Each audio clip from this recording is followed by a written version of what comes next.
Rebonjour, mes merveilleuses. Shutdown complet de mon ordinateur. Très bizarre. Alors, il y a, on a eu un petit... il y a un lien qui a été envoyé que j'ai essayé de bannir de quelqu'un que j'ai essayé de bannir de la page parce qu'on recevait un hacker probablement. Et là, c'est comme, pouf, ça a lâché. Alors, me revoici. J'espère qu'on va pouvoir finir en beauté. Désolée de ce contretemps. Alors, ça fait partie de la magie, effectivement, de l'Internet, hein. Alors, partie 2. Donc, pour celles qui ont écouté la partie 1, sachez que nous sommes dans la partie 2 de la classe 4 dans les 8 semaines de célébration, oui, des 5 ans M Croix-Soi. Alors, on parle d'intuition et comment prendre les meilleures décisions. Alors, l'intuition, effectivement, se poser les meilleures questions aussi pour prendre les meilleures décisions. Donc, ça vient tout ensemble. C'est ce qu'on avait commencé à aborder. Donc, on poursuit, je ne sais pas exactement où ça l'a coupé. Cependant, moi, ce que je veux vous dire, ce qui coupe l'intuition, parce que c'est important de bien savoir c'est où on perd le fil de notre intuition. Alors, le perfectionniste, on sait que le perfectionnisme nous coupe complètement les ailes au niveau de notre intuition. Pourquoi? Parce qu'on est justement dans la suranalyse. On utilise beaucoup trop le cerveau. On est trop dans la performance, dans le résultat. Alors, ce qui va faire que souvent, c'est qu'on n'entendra plus la voix de l'intuition. Donc, on sait que plus qu'on est perfectionniste, plus que ça va être difficile d'entendre notre intuition, d'entendre la voix et surtout de suivre cette guidance. Parce que quand on est perfectionniste, on est beaucoup dans le contrôle, hein? Contrôler les résultats, contrôler les composantes, contrôler tout ce qui va venir dans l'environnement. Alors, plus qu'on est perfectionniste, il faut comprendre que le perfectionniste aussi euh, cache en quelque sorte une insécurité. Hein? On va chercher, quand on est perfectionniste, on va chercher beaucoup la sécurité, donc à l'extérieur, beaucoup la sécurité par rapport aux résultats, par rapport à bien faire les choses, recevoir en même temps par le fait même de l'approbation, de la validation extérieure. Alors, quand on est perfectionniste, et je connais très bien, je dis souvent que je suis une ancienne perfectionniste, mais il faut comprendre que ça cache beaucoup d'éléments derrière, OK? Donc, aller chercher beaucoup à l'extérieur pour venir nourrir l'intérieur. Faut faire attention, tantôt justement quand on parlait de l'énergie du cœur, quand on est perfectionniste et on reçoit des compliments, on a le sentiment encore là que c'est une énergie du cœur, sauf que c'est comme le bonheur, c'est biaisé en quelque sorte le message, parce que c'est le message est comme, oh, c'est de la validation, c'est de la confirmation. L'ego aime ça, hein? Roger aime ça. C'est comme, oh, je suis importante, je suis reconnue. Alors oui, parfois on va sentir l'énergie du cœur ouvrir, sauf que cependant, l'énergie reste là, c'est de la belle énergie, mais cependant, c'est l'énergie de quoi qui est venue supporter ce bonheur-là, ce faux bonheur-là, en quelque sorte. Alors, c'est là que ça devient intéressant de se poser des questions pour comprendre l'effet que j'ai dans mon corps. Et moi, je dis souvent, le ressenti ne peut pas nous mentir.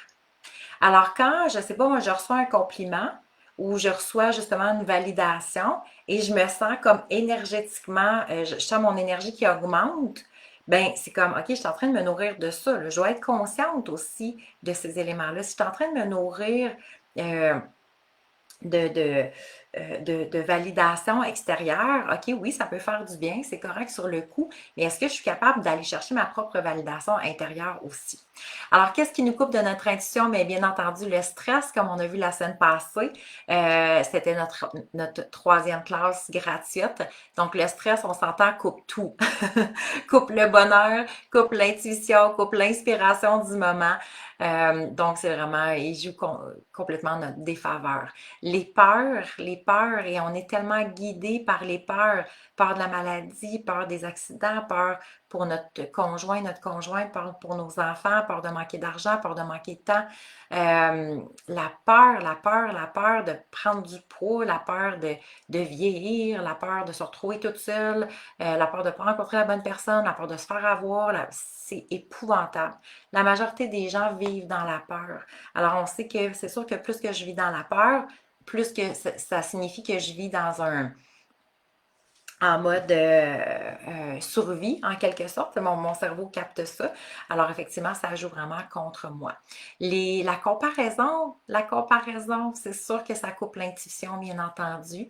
Le doute, la surstimulation, hein, le fait qu'on est très, très stimulé depuis quelques années, on sait que la surstimulation de nos sens coupe l'intuition. Alors, d'où l'importance de revenir à soi, être dans le silence, accepter aussi, tu sais, de passer des bons moments de la journée dans le silence, même si c'est juste comme à travailler ou à cuisiner ou à aller marcher sans tout le temps écouter quelque chose pour pas chercher à être surstimulé. Et donc, d'où la méditation qui est selon moi, essentielle dans une hygiène de vie. Méditation pour revenir justement à soi, commencer à créer ce ressenti-là, hein, la relation à notre intuition. Alors, plus que la méditation, l'intériorisation des sens va clairement nous aider à augmenter notre intuition et donc à cesser la surstimulation pour revenir au calme et à la paix d'esprit. Alors, le manque d'espace intérieur, je dirais qu'ils sont intrinsèquement liés, là, surstimulation, manque d'espace intérieur. Donc, de chercher toujours à être très occupé. Et on est dans un air, surtout spécialement les femmes, je pense que c'est beaucoup d'hommes aussi, mais les femmes qui en portent beaucoup là, sur leurs épaules, beaucoup de responsabilités. Donc, le travail, les enfants, les parents, les amis, les tâches à la maison, les responsabilités. Alors, ça fait en sorte que quand on n'a plus beaucoup d'espace intérieur, très difficile de venir nourrir une intuition forte. Okay? Les croyances limitantes, bien entendu, vont euh, être un ennemi pour notre intuition. L'urgence d'agir. Et ça, c'est tellement le cerveau qui nous amène là. L'urgence d'agir, c'est comme vite, vite, vite, il faut qu'il se passe quelque chose, il faut prendre une décision rapide. L'urgence d'agir vient littéralement couper les ailes de l'intuition. Et ben, la fatigue aussi, parce que c'est sûr que plus qu'on est fatigué mentalement, émotionnellement, psychologiquement, parfois ça peut être plus difficile. Sauf qu'en même temps, il y a un côté où quand la fatigue s'installe, le cerveau est peut-être est moins en force. Hein, il y a beaucoup de formations. Moi, jadis, je faisais ça. Anthony Robbins fonctionne aussi beaucoup de cette façon-là. Donc, il donne des journées de formation très, très, très longues pour en sorte que à un moment donné, le cerveau est plus capable de maintenir toujours le contrôle. Et c'est comme, pouf, c'est là que ça se passe. Que c'est comme le shutdown, comme mon ordinateur un peu tantôt. C'est comme ça, le cerveau lâche et laisse l'espace aux émotions, aux intuitions. Alors, c'est une technique aussi là, qu'on voit beaucoup dans différentes formations. Alors, la fatigue, on pourrait le prendre un petit peu des deux côtés, mais c'est sûr que ici, on va parler plus d'une fatigue qui va nous emmener beaucoup dans l'impatience, l'intolérance, l'épuisement en quelque sorte mental parce que justement ça prend la fatigue mentale en quelque sorte. Donc clairement qu'on ne veut pas ça. Alors tous ces éléments-là, dans le fond, ce qu'ils font, leur rôle en quelque sorte, c'est comme si on accumulait des couches et des couches par-dessus l'intuition. Alors d'où l'importance de, si vous vous êtes reconnu dans différents éléments, faire comme, ah, ok, oui, ça, c'est vrai que ce sont des choses que je vis ou que un tempérament peut-être que j'ai davantage, ben, d'être consciente, de dire, ben, je vais prendre le temps d'enlever une couche à la fois. Et c'est là que ça devient intéressant de se poser les vraies questions. Pourquoi? Qu'est-ce qui fait que je me sens aussi nerveuse? Hein? Tu sais, la semaine passée, on parlait de stress. Qu'est-ce qui fait que je vis autant de stress? Si on se rappelle, pourquoi le stress se présente? Parce que ce que ça l'envoie à mon cerveau, c'est de dire, j'ai pas la capacité de passer à travers ça. C'est trop gros pour moi. Alors, les bonnes questions à se poser à ce moment-ci, ça serait, pourquoi j'ai le sentiment que c'est comme, tu sais, peut-être pourquoi je me vois aussi petite devant les différents défis de vie ou l'adversité? Qu'est-ce qui fait qu'il arrive une situation, il arrive un élément et je me vois plus petite que grande? Je me vois plus faible que forte? C'est en se posant ces questions-là qu'on va pouvoir vraiment cheminer, aller déterrer là, ce qui est plus nécessaire et surtout changer notre vision de soi-même, de notre estime, de notre confiance, de l'amour de soi pour connecter de plus en plus à notre intuition. Alors, si on ne se questionne pas, OK, puis c'est vraiment important à prendre en considération, si je ne me pose jamais de questions, ça veut dire que je ne prends pas le temps de m'introspecter. C'est à ça que ça sert, les questions. C'est l'introspection. J'ai plongé à travers moi. OK? C'est quoi cette émotion-là? C'est quoi ce ressenti-là? Souvent, j'entends des femmes, ben, j'ai une boule ici, puis je me sens pas bien. OK, mais c'est quoi cette boule-là? Qu'est-ce qu'elle dit, cette boule-là? Qu'est-ce qu'elle bloque?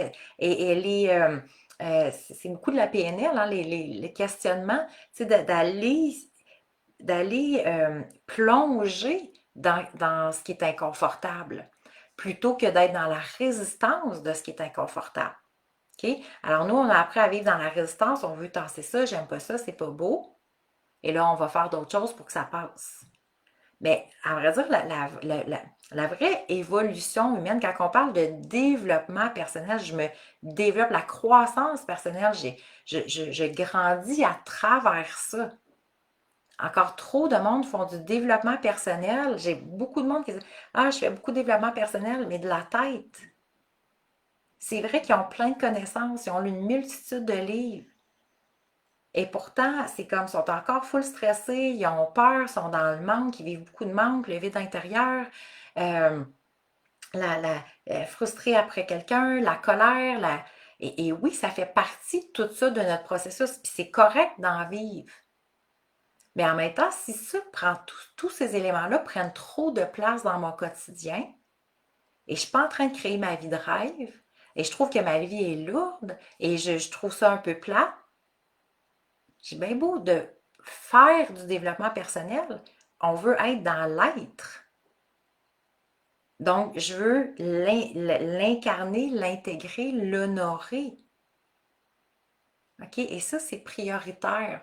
Donc, en se posant les bonnes questions, c'est là que ça va nous emmener un développement, un cheminement. Pourquoi j'écris des belles pensées sur, je sais pas moi, sur mon Facebook, mais je les applique pas nécessairement dans mon quotidien. Puis je me sens quand même lourde. Pourquoi je veux mettre une belle photo alors que moi, en dedans, c'est comme moi, je me sens moyen? Qu'est-ce que j'essaie d'aller chercher là-dedans?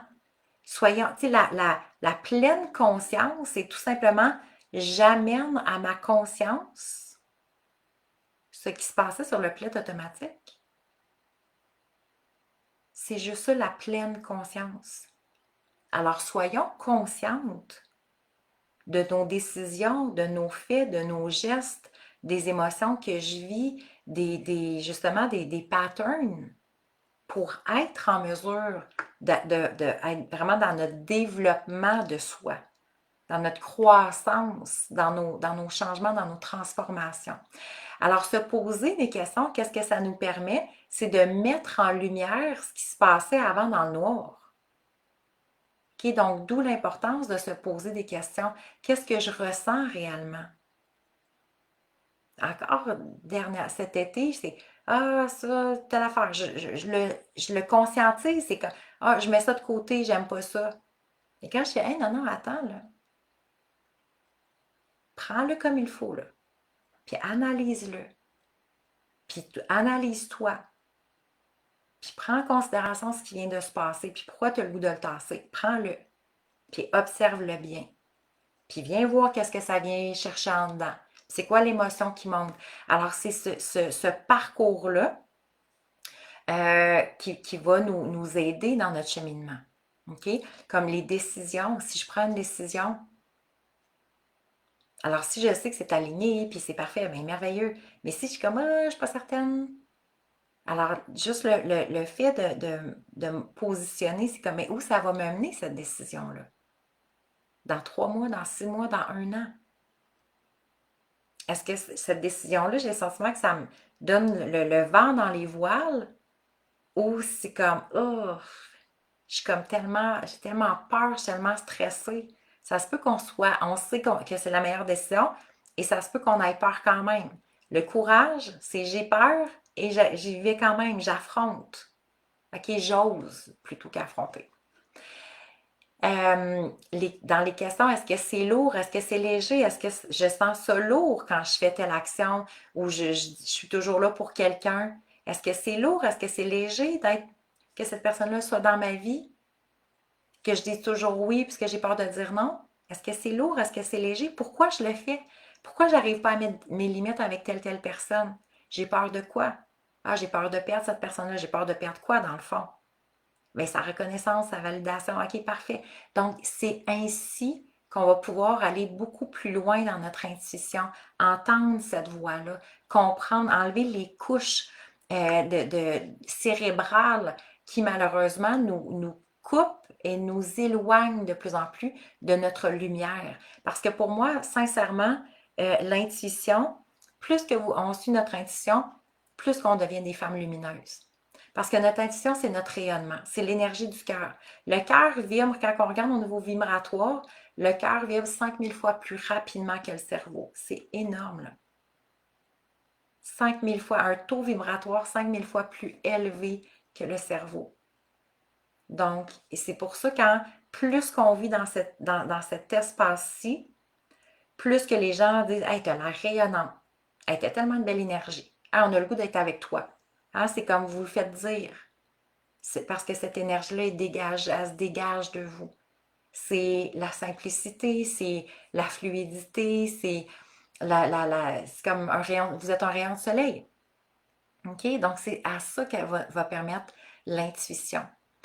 Des questions, justement, pour aller plus loin. Si je me permettais de rêver grand dans ma vie, qu'est-ce que je ferais réellement? Si j'avais la vie, si j'étais en train de vivre la vie de mes rêves, là, ce serait quoi? Est-ce que la réponse est je l'ai déjà? Je suis comme tellement heureuse, parfait. Mais si c'était la vie de mes rêves, pas, je suis déjà chanceuse avec ce que j'ai. Puis je veux pas me plaindre, le ventre plein parce qu'il y a du monde qui ont rien. Fait que je suis déjà chanceuse. C'est comme non, c'est pas ça la question. Ça, là, on est dans les croyances. OK? Mais si je me permettais vraiment de rêver grand, qui je serais? Qu'est-ce que je ferais? Qu'est-ce que j'aurais dans ma vie? Prenons le temps de se poser la question. Et si pour moi tout était possible, qu'est-ce qu'il y aurait de différent? Okay? Qu'est-ce que j'ai besoin à ce moment-ci dans ma vie? Si j'avais pas peur de déplaire à personne, quel choix est-ce que je ferais? Alors prenons le temps justement, prenons le temps de prendre du temps pour soi. Et c'est ça, et ça commence par là, se choisir. J'entends souvent les femmes qui disent Ah, j'aimerais ça me choisir. Mais c'est quoi se choisir? Se choisir, c'est je me prends en considération, je prends du temps pour moi, pas pour aller écouter la télé, prendre un café. Oui, ça peut être ça, puis c'est extraordinaire, aller me faire les ongles, merveilleux. Mais c'est au-delà de ça. C'est pas juste dans le faire, mais c'est dans l'être. Se choisir, c'est se considérer. Être fier de la femme qu'on est, la femme qu'on devient à chaque jour de sa vie. C'est ça vraiment se choisir. Si je ne me laisserai pas tomber. OK? Alors, en conclusion, quelque chose qui est vraiment important de vous souvenir, c'est que votre intuition, elle est déjà là. OK? Même si parfois on doute, je l'ai-tu, je ne l'ai pas, je ne sais pas, elle est là. OK? C'est comme il n'y a personne qui l'a ou qui ne l'a pas, ou euh, c'est que la voix, le son, plutôt qu'on pourrait dire, le son de l'intuition n'est pas suffisamment élevé. OK? Alors, d'où l'importance, c'est à nous de tendre l'oreille pour l'entendre de plus en plus. OK? Et de lui laisser de la place. Alors, une relation, c'est quoi une relation? C'est une interaction entre deux personnes. Et c'est la même chose dans notre interaction avec nos émotions, avec notre intuition, avec nos croyances. Prenez le temps de lui parler à votre intuition. de lui dire, de créer cette relation-là avec elle. Et de lui dire peut-être, hey, je veux juste prendre le temps de m'excuser parce que pendant tellement longtemps, je t'ai zéro considéré. Je t'ai pas pris, je t'ai pas mis en avant-plan, t'as même souvent été là et je t'ai comme mis dans un coin, je t'ai laissé dans l'ombre. Je vais prendre juste ce temps-là pour te demander pardon et que je suis prête à recréer cette relation-là avec toi. Prenons le temps parce que plus qu'on crée des relations et qu'on intervient et qu'on partage avec ces parties-là de nous, parce qu'il y a une multitude de parties, que ce soit les projets, que ce soit les rêves, que ce soit l'argent, que ce soit l'abondance, toutes ces formes, un futur amoureux, il est déjà là, il existe, ou une future amoureuse. Prenez le temps de parler à ces différentes parties qui sont en manifestation. Donc, éventuellement, c'est juste une question de temps. Mais l'intuition, c'est exactement la même chose. Donc, je vais m'adresser à elle pour créer ma relation. Donc, assurez-vous de créer cette relation-là extraordinaire qui est la place que vous voulez maintenant lui donner et la confiance que vous voulez maintenant développer envers elle. Alors, et rappelez-vous que plus que vous allez prendre le temps de vous intérioriser, et je pense que c'est souvent là le plus grand manque parce qu'on est tellement dans l'action, dans le faire, dans l'action, dans la surstimulation, mais plus qu'on va prendre le temps de se recentrer, de se reposer, de se regrounder, de faire le silence intérieurement et extérieurement, plus qu'on va laisser de l'espace à cette petite voix-là. Donc, l'intuition, selon moi, n'est pas un luxe, mais vraiment une guidance infinie. Et j'utilise vraiment le mot infini parce que pour moi, c'est exactement, c'est cette voie-là qui nous amène à l'infini des possibilités. Et remarquez que l'intuition n'a jamais de peur à la base. Si vous avez remarqué quand vient une intuition, c'est très rapide. Il n'y a jamais de peur reliée. C'est toujours comme, ça va de soi. Okay? Et c'est clair. Et c'est comme vient avec une dose de courage, de vérité en quelque sorte. Donc, est-ce que, soyons conscientes aussi, puis posons-nous les questions, si la peur embarque, si le mental embarque, de dire ce pourquoi j'ai aussi peur d'écouter mon intuition? Hein? Parfois, les espaces de renoncement, est-ce que je suis consciente que je vais peut-être renoncer à certains éléments, à certaines situations qui vont faire en sorte que ça va peut-être bousculer en quelque sorte ma zone de confort. Hein? Parce que ça se peut que nos intuitions bousculent les zones de confort. Je crois profondément que nous savons tous qu'est-ce qu'on est destiné à être et à devenir. Et la majorité d'entre nous, la peur va être beaucoup plus forte que la capacité qu'on a à créer quelque chose d'extraordinaire. Mais notre intuition, elle veut juste nous emmener à encore plus de lumière, encore plus d'amour, encore plus d'abondance, encore plus de prospérité. Et je crois sincèrement que si chacune d'entre nous écoutait vraiment son intuition, on vivrait toute notre meilleure vie, là. Clairement. J'en suis convaincue. Alors, je vous aime, je vous adore, mes merveilleuses. Merci énormément d'avoir été là pour celles qui ont réussi à se reconnecter. Dites-moi votre petit mot de la fin, si pour celles qui sont là, celles qui sont en rediffusion aussi, ça fait toujours plaisir quand j'ai le privilège de revenir pour vous lire. Alors, petit rappel pour la semaine prochaine. Donc, il n'y aura pas de classe jeudi à 11h11 ici en live.